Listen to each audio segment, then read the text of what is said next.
Hello दोस्तों, मैं आकाश कुमार सिंह आप सभी का आपका अपना क्लास सुख चैन क्लास में मैं स्वागत करता हूं। तो चलिए हम लोग क्लास को शुरू करते हैं। तो हम लोग पढ़ रहे थे त्रिकोणमिति 8.1 और आज हम लोग पढ़ेंगे प्रश्न संख्या 7। यह प्रश्न संख्या 7 जो बोर्ड पर दिखाई दे रहा है यह बहुत महत्वपूर्ण है। ये देखने को ढट्ठा जैसा दिखाई दे रहा है लेकिन है बड़ा आसान। तो पहले हम लोग सवाल को समझ लेते हैं। यदि आपको सवाल समझ में आ जाएगा तो आप काजू किशमिश की तरह इसे बना दीजिएगा। जितना खाने में मज़ा काजू किशमिश देता है उतना ही बनाने में मज़ा यह देगा। तो चलिए पहले हम इसे समझ लेते हैं कि यह सवाल कहना क्या चाहता है। तो सुनिए, कह रहा है प्रश्न संख्या 7 कि यदि कोट ठिठा बराबर 7/8 तो यह पहली सवाल दे दिया और यह हमें दूसरी सवाल दे दिया। कह रहा है इसका मान ज्ञात करिए। तो हमें यह पहली सवाल दिया है, यह हमें दूसरी सवाल दिया है। हमें दिया क्या है? तो हमें दिया है कोट ठिठा बराबर 7/8। इसी से हमें दोनों सवाल बना देना है और बड़ा आसान है। तो चलिए हम लोग इसे बनाते हैं। सोल्व क्या दिया है? तो भैया दिया है कोट ठिठा बराबर 7/8। अच्छा, कोट ठिठा बराबर त्रिकोणमितीय अनुपात क्या होता है? तो कोट का त्रिकोणमितीय अनुपात जो होता है वह होता है आधार बटे में लंब। क्योंकि आप जानते हैं कि कोट का शादी किसके साथ कराते हैं? टैन के साथ। और टैन का जो त्रिकोणमितीय अनुपात होता है वह क्या होता है? तो वह होता है लंब बटे में आधार। तो कोट का क्या हो जाएगा? आधार बटा में लंब, क्योंकि उसी के विपरीत होता है। तो चलिए, यहां हमें आधार का मान दिया है और आधार का मान क्या दिया है? तो 7 दिया है। अच्छा, हमें लंब का मान क्या दिया है? तो लंब का मान हमें यहां दिया है 8। हमें किसका मान निकालना है? तो हमें अभी कर्ण का मान ज्ञात करना है। तो कर्ण का मान ज्ञात करना है तो जब दो भुजा का मान दिया हो और तीसरी भुजा का मान निकालना हो तो हम लोग किसका प्रयोग करते थे? पाइथागोरस प्रमेय का प्रयोग करते हैं। तो हम लोग किसका प्रयोग करेंगे? पाइथागोरस प्रमेय से। अच्छा, पाइथागोरस प्रमेय क्या कहता है? कहता है कि कोण स्क्वायर बराबर लंब स्क्वायर प्लस आधार स्क्वायर, यही ना कहता है जी। चलिए अब इधर हम लोग बना लेते हैं। अच्छा, कोण का मान हमें दिया है नहीं, कोण का तो मान ज्ञात करना है। तो कोण स्क्वायर बराबर लंब का मान दिया है, जरूर दिया है। लंब का मान कितना दिया है? 8 दिया है। स्क्वायर लगा दीजिए प्लस। अच्छा, आधार का मान दिया है, जरूर दिया है, 7 दिया है। 7 दिया है तो आप 7 लिख लीजिए। स्क्वायर है तो स्क्वायर रख लीजिए। अच्छा, 8 का स्क्वायर क्या होता है? तो 8 का स्क्वायर होता है 64। 7 का स्क्वायर क्या होता है? तो 49। यहाँ कोण स्क्वायर 64 और 49 जोड़िएगा तो होगा 113। क्या हो जाएगा? 113। अच्छा, यह बताइए कि हमें कर्ण का मान चाहिए कि कर्ण स्क्वायर का मान चाहिए? तो हमें कर्ण का मान चाहिए, कर्ण स्क्वायर का मान नहीं चाहिए। तो कर्ण स्क्वायर का मान नहीं चाहिए तो यह स्क्वायर उधर चला जाएगा तो कौची में हो जाएगा? रूट में हो जाएगा और हमारा हो गया कर्ण। तो कर्ण का मान कितना आ गया? तो कर्ण का मान आया रूट बटे में कर्ण का मान जो आया है यह रूट 113 आया। कर्ण का मान कितना आया है? रूट 113। तो देखिए, हम लोग आधार का मान तो दिया था, लंब का मान भी दिया था, लेकिन हम लोग कर्ण का मान पाइथागोरस प्रमेय से निकाल लिए। अब हम लोग यह सवाल बनाने के लिए तैयार हो चुके हैं। तो चलिए हम लोग लिखते हैं प्रश्न से। प्रश्न में कह दिया है, पहला सवाल कह रहा है कि 1 plus sine theta into 1 minus sine theta into बटे में 1 plus cos theta into 1 minus cos theta, यही ना दिया है जी, यही ना कह रहा है सवाल बनाने के लिए। तो सुनिए, चलिए हम यह सवाल को अब बनाते हैं।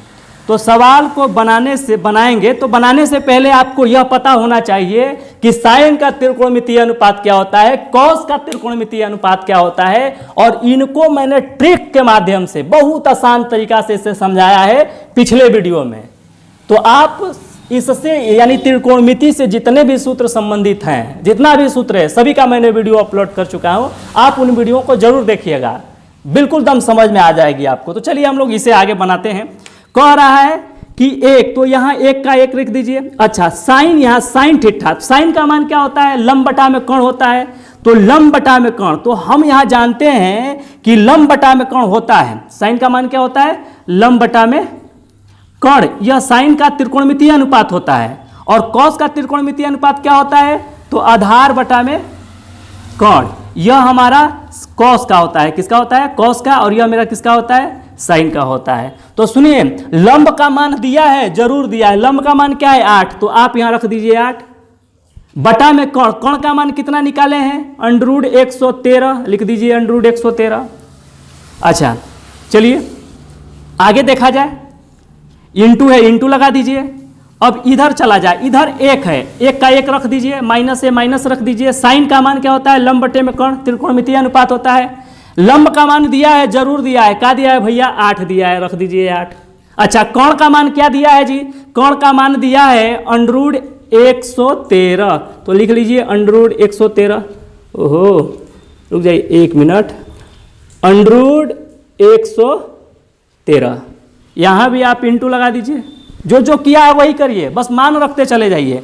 अब नीचे जरा देखिए, नीचे कह रहा है 1 प्लस है, प्लस कर दीजिए कॉस। कॉस का त्रिकोणमितीय मान क्या होता है? तो आधार बटा में कर्ण होता है। आधार का मान क्या दिया है? 7 दिया है, तो रख दीजिए 7 बटे में कर्ण का मान कितना दिया है? तो अंडरूट 113, अंडरूट 113 रख दीजिए। अब इधर चलिए, इधर अब इधर जो है, तो इधर हमें क्या कहा है? 1 माइनस कॉस थीटा। तो आप 1 रख दीजिए, माइनस है माइनस रख दीजिए। कॉस का मान क्या होगा? तो आधार बटा में कर्ण होगा। आधार का मान 7 है, तो 7 ही रख दीजिए।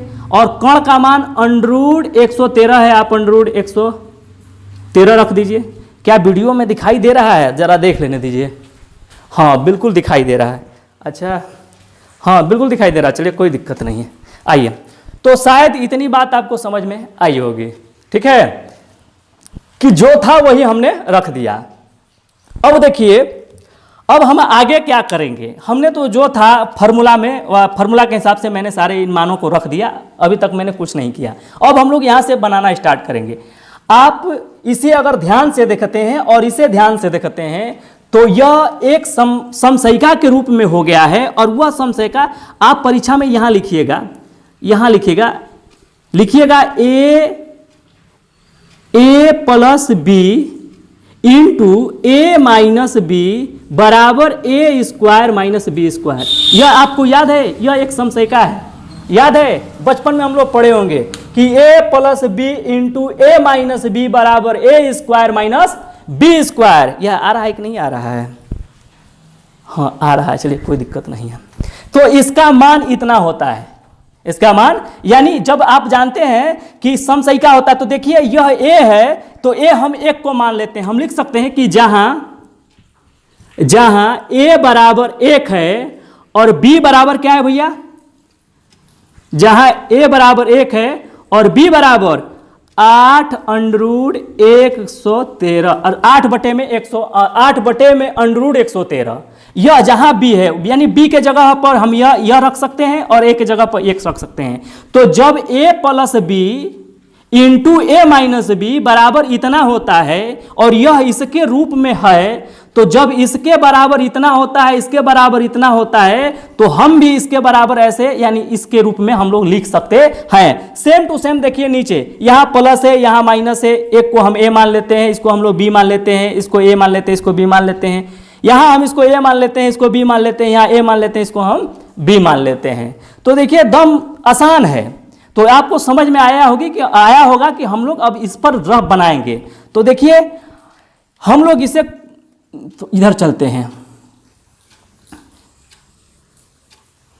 अब देखिए जरा के बराबर क्या होता है? ए स्क्वायर माइनस बी स्क्वायर। तो हम यहां लिख देंगे 1 स्क्वायर माइनस 8 बटे में अंडरूट 113 स्क्वायर बटे में 1 स्क्वायर माइनस 7 बटे में अंडरूट 113 स्क्वायर। जब आप इसका स्क्वायर करिएगा, तो जब इसका स्क्वायर करिएगा तो 1 का 1 स्क्वायर होगा। 8 का कितना हो जाएगा भैया? तो 8 अठाई 64। और जब स्क्वायर से और रूट में इससे गुणा करिएगा तो स्क्वायर से यह रूट क्या हो जाएगा? कट जाएगा। और जब कट जाएगा तो हमारा क्या बचेगा? 113। 113 बचा। अब देखिए नीचे भी वही कर लेते हैं हम लोग। तो जब नीचे करेंगे तो 1 का स्क्वायर 1 ही होगा और 7 का स्क्वायर माइनस है तो माइनस, 7 का स्क्वायर जो होता है 7 7 49 और स्क्वायर से रूट कट जाएगा तो हमारा क्या बचेगा 113। ओहो 113 बात आपको समझ में आई होगी। और जब यह बात समझ में आई होगी तो दम आसान है भैया। अगर देखा जाए इसको तो यह देखिए इसके नीचे कुछ नहीं तो हम 1 रख सकते हैं और जब 1 रख सकते हैं तो इसके भी नीचे 1 रख सकते हैं। तो यह भिन्न पर के क्या हो गया घटाव हो गया, भिन्न पर के क्या हो गया घटाव हो गया। तो जब घटाव हो गया तो 113 और 1 का एलसीएम निकालेंगे तो क्या हो जाए 113 ही होगा। 113 को 1 से भागा करिएगा तो 113 होगा और 113 को 1 से गुणा करिएगा तो क्या हो जाए 113 हो जाएगा। माइनस से माइनस कर दीजिए, 113 से 113 का जब भागा करिएगा तो यह एक बार में कट जाएगा और 1 को 64 से गुणा करिएगा तो यहां हो जाएगा 64। उसी तरह नीचे कर लीजिए क्योंकि नीचे भी बटा में है। तो देखिए वहां भी देखिए एक का यहां एलसीएम निकालिएगा तो 113 ही होगा और 13 होगा तो इसको करिएगा तो यहां 113 ही हो जाएगा और माइनस है तो माइनस यह कट जाएगा और यहां क्या हो जाएगा 49 हो जाएगा। क्या हो जाएगा 49 हो जाएगा। तो यहां देखा जाए तो अगर इनको घटाया जाए तो 113 में से 64 घटाया जाएगा तो क्या बचेगा 49 बचेगा। नीचे 113 है, 113 नोट कर दीजिए। अब देखिए नीचे भी 113 में से 49 घटाया जाएगा तो यहाँ कुछ हो जाएगा 64 हो जाएगा और जब 64 हो जाएगा और नीचे क्या हो जाएगा 113। तो जब आप जानते हैं कि जब बटा के रूप में हो जाए यानी बटा और फिर बटा हो जाए तो हम इसका क्या करते हैं परिमेयकरण करते हैं। क्या करते हैं परिमेयकरण। तो हम इसे परिमेयकरण करेंगे तो देखिए परिमेयकरण तो परिमेयकरण करने पर यहां आप लिख सकते हैं करने पर थोड़ा सा जगह का शॉर्टेज ही है। अच्छा इसे आपको समझ लेना है करने पर।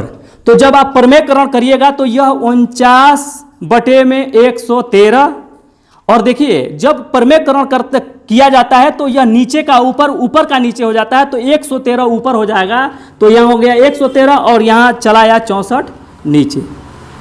अब देखिए यह 113 से 113 कट गया। जब 113 से 113 कट गया तो हमारा क्या बचा हमारा बचा 49/64 और यही हमारा क्या हो गया आंसर हो गया। यह पहला का आंसर है।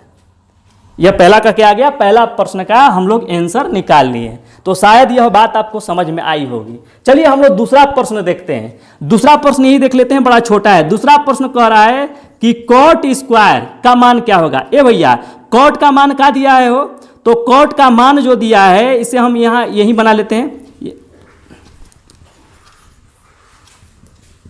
कॉट का मान क्या दिया है तो कॉट का मान जो दिया था वह दिया था 7/8 यही ना दिया है जी। और हमसे पूछा है कि कॉट स्क्वायर बराबर क्या होगा। तो सुनिए ना इस पे स्क्वायर लगा दीजिए तो 7/8 स्क्वायर कर दीजिए।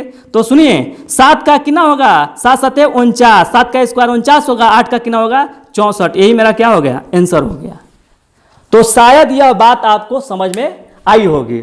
अगर यह बात समझ में आई होगी तो वीडियो को लाइक सब्सक्राइब जरूर करिएगा चैनल को। तो चलिए हम लोग फिर कल मिलते हैं। जय हिंद जय भारत।